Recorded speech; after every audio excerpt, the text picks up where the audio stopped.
Welcome to the podcast, Hopland. This episode is meant for players as well as parents and coaches. So the language we use and how we explain will be directed at the players. But obviously parents should help their kids through this learning curve, and coaches should take all these details and use them to help the entire team. I want you to visualize yourself standing open on the left wing. You want the ball because just like everybody else, you want to shoot it. You're wide open. Your hands are high up in the air, palms facing the ball, showing everybody in the gym, but especially your teammate with the ball, that you're open. Your defender has both feet in the paint, playing good help side defense because the ball is in the opposite corner. Your teammate drives baseline, and although he looks at the corner, he throws it to you. And as the ball is heading in your direction, your defender is obviously changing course because his job has just shifted from being in help and crowding the paint to now needing to get out to you as quickly as possible to find his man. And as the ball is coming toward you, your hands start to drop to get ready to track the flight of the ball and catch it so you can prepare to shoot. And the entire time, each millisecond, as you start to prepare to catch the ball, your defender is planting and turning and running out in your direction. And as the ball is in flight coming toward you, we're going to pause right here to thank our sponsor. Just kidding. We're not at that level yet, but we will be eventually. And if you know a company that would like to be mentioned in our podcast, please contact us directly and send us an email or a DM. But we are going to pause this story right here, and I'm going to need you to remember this scenario because we're going to come back to this. Because I want to be clear that there's a lot of different ways to shoot. We teach all of them, and we also post examples from time to time via our social media accounts, mainly Instagram, but I believe that's the same thing as Facebook now, and also X and TikTok. So check those out. Give us a follow if you don't already, and you'll be able to see some of the examples of us teaching in clinics and drills and private training. So there's a lot of different ways to shoot, and players should work on all of the variations because the game will require all of those scenarios. Basketball is like jazz, and every game is different. Your defenders will guard you differently. You'll catch it in different locations on the court. You may need to dribble. You may be able to just catch and shoot, assuming your teammates move the ball and throw it at least somewhere near your target hands. So as a player, as you play, you'll figure out the areas that you need to practice. And you should obviously always work your butt off improving your weaknesses, but you should also start to discover where your shots come from, how you get the ball, what the parameters are, so you can perfect your craft and be ready once the game comes around. Does that make sense? Isolate the areas that get repeated through the game and work on those to make sure they feel normal for you, so it doesn't feel new when you get in the game, because you want to build your own experience and get the reps in practice, actual game speed reps. So there's a smooth transition between what it feels like in practice and what it feels like in a game. So in this episode, we're focused on dissecting, discussing, and breaking down the benefits of the Hopland for shooting footwork. But we have to make sure that the main focus points of your shot are in tune, that nothing is wonky or out of whack. We can't skip details. The basics, the basic guidelines, the basic components of your shot, they should always be followed. And they're designed to help you have a smooth shooting motion. One pure motion that generates power, provides accuracy, and allows a quick release. This includes dipping the ball below your waist, holding the ball correctly, with your shooting wrist cocked backward, moving up in one motion with no stoppages, no pause points near your chin or forehead, and then snapping your shooting wrist, making sure you get your shooting elbow straight, and ending with your guide hand flat on the side. So your hands aren't all the way separated, as if you just did some jumping jacks, but also without crossing over each other. These are just the basics, but they're also very universal, meaning they apply to just about everybody. But keep in mind that shooting form is also very personal, very individual, almost like a fingerprint. So what works for your friend may not work for you, and vice versa. These details we discussed are universal, and everybody knows you should snap your wrist, for example, but it's okay if your shot is unique to you. As long as you're not doing something completely weird that you've never seen another shooter ever do before, it doesn't make sense to completely reinvent the wheel just for the sake of it. If you started with square wheels, then maybe, but there's enough amazing shooters out there now with beautiful form to emulate. So you should pick one of them, and adapt their form and their habits to your own body and mechanics. I do want to stress that a lot of times people focus only on the upper body. And that's what I just described when explaining some of the universal basics, right? Did you even notice that? Think about everything I just mentioned, all upper body related. I did that on purpose and to prove a point that most players and sometimes parents and sometimes coaches, they only focus on the upper body as if the legs and torso aren't connected. We'll go into way more details in a future episode, but right now I want to focus on the hopland footwork. So that means we're obviously focusing primarily on the feet. What is it? What is the hopland? You remember our story from the beginning, right? Wide open on the left wing, ball coming toward you, your defender also coming toward you. We know what your upper body wants to do. We know you plan on catching and shooting, making sure you snap your wrist, flat guide hand, the basic principles of a beautiful shot. But what about your feet? How are you preparing yourself? Starting from the bottom, how are you preparing yourself to get ready to shoot? Before your defender gets to you first and makes it feel crowded. Before we dive into the details of the hopland, what else is there? What other types of footwork have you worked on before? What do you normally use? And now really think about what you do when you go to the gym or court or driveway to get extra shots up. You're probably stepping into it. And if you're a right-hander, you're probably primarily stepping into it left foot and then right foot because it feels more natural. It feels more comfortable, especially if that's all you ever work on. But you need both feet to be equally adept if you ever want to advance and play at a higher level. Or if you just want to be as efficient as possible, curling up screens in either direction, for example. But anyways, you're probably so used to stepping into your shot that you don't even realize it. Almost like a robot, left, right, over and over and over again. You're building muscle memory. That works for you, but at a certain pace and at a certain speed and without defense. So the hopland is exactly what it sounds like. When you hop, when a bunny hops, that's with 2 feet, right? Have you ever seen a bunny or a kangaroo or a cat jump off 1 foot? Me neither. They jump off 2 feet. That's how they hop. That's how they have balance. So for our definition of the hopland, we want you to have your feet shoulder width apart when you land. And here's the most important part. We want you to leave the ground. That's your hop. We want you to leave the ground and land with your feet shoulder width, balanced and ready to generate power. We want you to land with the ball in your hands. Think about that. Say it with me. Say it out loud. I want you to remember this. Land with the ball in your hands. Let's repeat this a couple times, just so it gets burned into your subconscious. Land with the ball in your hands. Land with the ball in your hands. The hop land, when done correctly, is a game changer because you now land with the ball and your next motion is your shot. You flow directly into your shooting motion. So think about that scenario from the very beginning.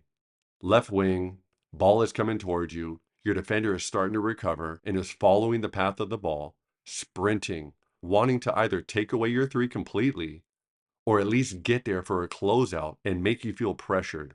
If you catch the ball and then take the time to take a step, or catch the ball and then hop land, which is most likely going to get you called for travel anyways, depending on the referee. If you catch and move your feet, that takes time, valuable time. Your one step gives the defender time for a step, which may very well take away your chance to get the shot off at all. But if you land with the ball in your hands, shoulder width, and ready to shoot immediately, your defender is going to be too far away to even get to you. You'll get an open shot, a catch and shoot shot, perhaps the second best shot in basketball after a layup. Unless you or your coach is a full-blown analytics wizard and you have data to prove that threes are now the best shot in basketball, which maybe your coach feels like that, which means that the hopland is even more valuable to you. So by using the hopland, you ensure yourself more time, which theoretically means your defender is at a greater distance away from you, which then means you'll feel more open. But landing with the ball in your hands takes practice. You have to work on something and get reps to get really good at it. Like anything in life. One way is to just go around the three-point line and self-serve. quote unquote self-serve. That means when you hold the ball with two hands near your waist and throw it a few feet out in front of you, almost in an underhand motion in which your pinky fingers at the very end come up a little bit higher in the air. Your pinkies are higher than your thumbs at the end. So you get a type of backspin and the ball will bounce right back to you as soon as it hits the floor. So the best way to work on the hopland, especially initially, is to self-serve the ball and move around the three-point line and land with the ball in your hands, not landing and then having to move your feet, not landing and then hopping. Self-serve, which is simulating somebody else passing it to you. Hop land and with the ball in your hands, balanced and ready to shoot.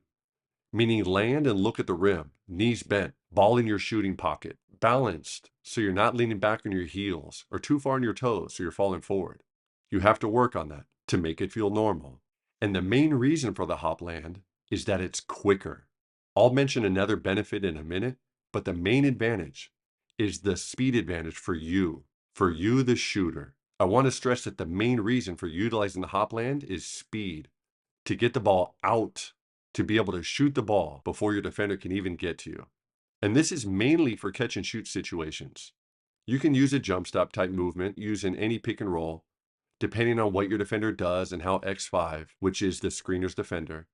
So depending on what your defender does, let's say you're a 2 and you get a pick and roll. So depending on what X2 and X5 do, how they play you, do they go under, do they trap, do they show, do they hedge? For sure you can use a jump stop to get into your shot, or step into it, left right or right left depending on the direction. But the hop land is primarily for catch and shoot situations. And there's another bonus advantage, an added benefit. You can then choose to use either pivot foot. You have a neutral landing, and you haven't yet established which foot is your pivot foot, meaning that in the rare situations that either you decide not to shoot because your team is in the bonus and you want to attack the paint and get to the free throw line, or maybe you play somewhere that doesn't have a shot clock. And as of this recording, there's 23 states in America, 23 out of 50 for our European listeners, which I realize sounds so foreign and crazy for them that we don't even have a unified shot clock at the high school level in America. But I don't want to keep beating a dead horse about that since I already did an episode on that topic. So anyways, because you use the hop land, you have both feet available. You can select which foot you want to use as your pivot foot, which is valuable because it depends how your defender runs at you and how he or she closes out. So you don't travel. That's a very nice added benefit. But remember, you have to practice the hop land, just like anything else in life that you want to be really good at someday. Dare I say great. You have to work on it. Make it feel normal. Make it feel comfortable. Make it become second nature. So you don't even have to think about it anymore. It just happens. Pure muscle memory. And I want to challenge you, not just to practice the hop land. That's great for your body, but I'm also always concerned about the mental side. So I want to challenge you to look at the best shooters and watch closely. Look at the best shooters in the pros or in college. And keep in mind how defense is shifting and evolving. Because we talked about analytics a little bit, and smart teams are trying to recognize patterns and find ways to take away their opponent's strengths. So because teams are shooting more threes than ever before, defenses are trying to figure out how to take that away. A changing philosophy on offense to take more open threes, especially of the catch and shoot variety, will lead to defenses having to figure out how to counter that. I did an episode on taking away the catch and shoot three in an episode called The Trinity of Defense. Check it out. Imagine you, or for the parents listening, your son or daughter tries to step into a shot with an athletic defender sprinting and jumping to block your attempt. It's going to get sent into the crowd sometimes. It's just too slow, just way too slow. And the hopland is exactly what the doctor ordered to fix that. So you can get your shot off before your defender can even get to you. Some of the best players ever have been praised for their footwork. From Michael Jordan to Hakeem Olajuwon to Kobe, rest in peace, down to Kyrie, and basically every European player in the league right now. This is footwork, a way to manipulate your feet to know that every catch will lead to the possibility of a good shot attempt with time, with space, without pressure and the risk of getting blocked, or maybe worse, because at least with a block you get the ball back. Even worse, not even being able to shoot. Stepping in is cool. Stepping in is necessary. You need that. but the hopland is very important for catch and shoot situations. So stepping in is what most kids do all summer long, on the gun or Dr. Dish. But in the games, with active defense and somebody running at you, they don't make as many shots. Why? Why do you think that is? Have you noticed this? Have you noticed this yourself with your own shot? It works in the driveway or in practice, but when you get into games, especially against the athletic teams, you can barely get it off in time, or you miss way more often than normal. And if you're a parent, have you noticed a similar trend with your son or daughter, or maybe even another player on the team who's good in warm-ups, but not in the actual games? And if you're a coach, have you seen this with players on your team? Great in practice, great in drills, great in 5-on-0, but not in the games when it matters most. Why do you think that is? The hopland will take some work and take some time, but it will help you. It helps players tremendously, and you'll see huge progress after a couple days or a couple weeks of really focusing on it. But you have to start now, because the longer you wait, the harder it will be to break old habits. Unless you're super intelligent and open to new ideas, which, let's face it, some people, some kids aren't, because they're stuck in their ways. And think about how I suggested that you practice this. Self-serve, landing with the ball in your hands. You can do that around the house. We didn't even really need the hoop for that exercise. So the hard workers, the smart kids, the smart parents, and the smart coaches who understand the value and are willing to get ahead of the curve, those kids will become the best shooters, and you'll be able to rely on them in games, not just by themselves in the driveway, but actually in games, because nobody will be able to take away their shot. So let's go back to our scenario. You're wide open on the left wing. Ball is coming toward you. Your defender is sprinting toward your direction. You take a small hop, land with the ball in your hands. It's in your hands. It's there. It's already in your hands as you land with your feet shoulder width apart. You rise up into your shot. Your defender is a good 2 arms lengths away. Doesn't affect you at all as you rise up into your shot. And swish. The crowd goes wild. The announcer sitting courtside says the famous might bring bang. And after you point to your teammate who passed it to you, outstretched arm, finger directly at him or her to thank the passer, and as you find your man to pick up full court man-to-man defense, you allow yourself the quick, simple pleasure of knowing why you are so open, how all of your hard work is paying off. It always does, but how the details of how you got into your shot allowed the shot to happen at all. Hopland has changed your game and allowed you to shoot better than ever before because you now practice game speed, and it's translated directly into your games. You've noticed, your teammates have noticed, and your coaches have definitely noticed too. So now, even when you miss, they say things like, good shot, keep shooting, but you're not satisfied, so you keep working. But instead of just working what you think is hard, you now know the value of working smart and focusing on the details that will give you success. Hopland. If this episode helped you in any way, I'd like to ask you if we can help you even more. Kind of weird when somebody isn't asking for anything in return, right? Well, I guess I kind of am asking in a very small way, because we would love for you to like, share, subscribe, follow, and all that. But my offer to help you even more first requires a question. Would it help you if we included YouTube videos of the moves, drills, or topics that we discuss in these episodes? Like, would it be beneficial to have a video of a player performing the hopland or a coach teaching it to accompany these audio podcasts? Or should we consider doing some video podcasts or a show that incorporates all that together? Would you watch that? Like a YouTube video podcast show? Let us know what you think. Depending on the feedback and comments, we'll consider that in the future. Whatever it takes to help players, parents, and coaches continue to learn and grow. Thanks again for listening. And don't forget to like, share, subscribe, follow, and anything else that can help spread the word. Do it now. Come get some.